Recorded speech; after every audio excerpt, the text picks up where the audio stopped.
Hello, this is the daily forex report for May 13th. We are looking at the US-Japanese yen pair.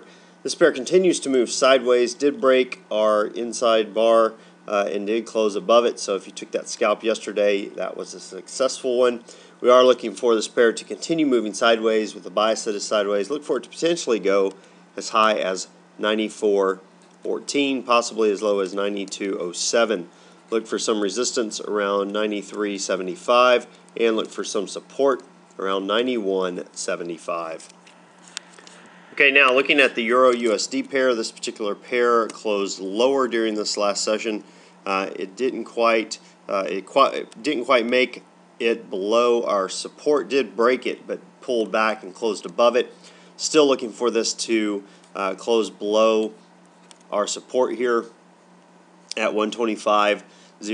Once we do, at that point we should be moving lower. Look for it to potentially go as high as 127.98, possibly as low as 124.75. Look for some resistance around 127.50 and look for some support around 125.00. Now the pound US dollar pair, this pair closed lower, is heading down towards previous support. Look for it to break through that. During this next session, we are looking for it to potentially go as high as 149.93 if we get a reversal, possibly down to 144.95. Look for some resistance around 147.15 and look for some support around 145.50. Okay, the US Swiss, this pair closed higher. It is moving, still moving to the upside overall. Look for it to continue.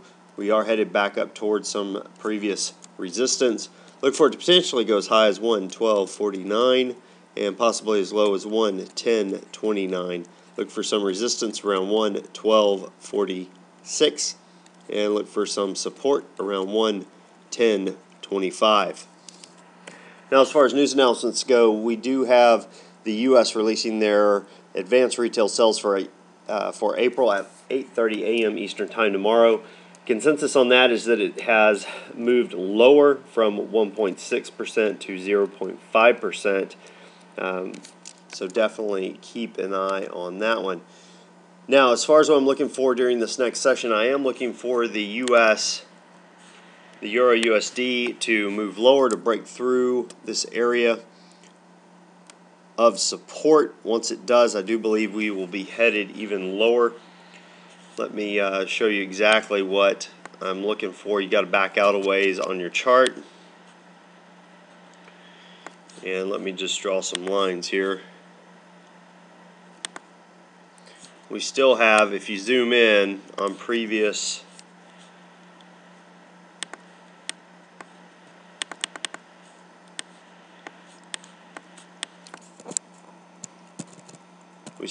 areas of previous support that could be hit during this next session. If we get a break of our current support levels down at a 125.20 area, we could break down and still move a little bit lower. Look for it, if it does break that area again, to go down to the 124.50, being able to pull out about 50 pips. We're about 20 pips away from breaking that, so definitely keep an eye on it. You can see here it has some support at that level, and if you come back even further, we have some more support at that level also. So I do believe once we get a break of the 125.00 mark, it will go very quickly down to the 124.50 price. Well, until next time, this is Jason Fielder. Good trading.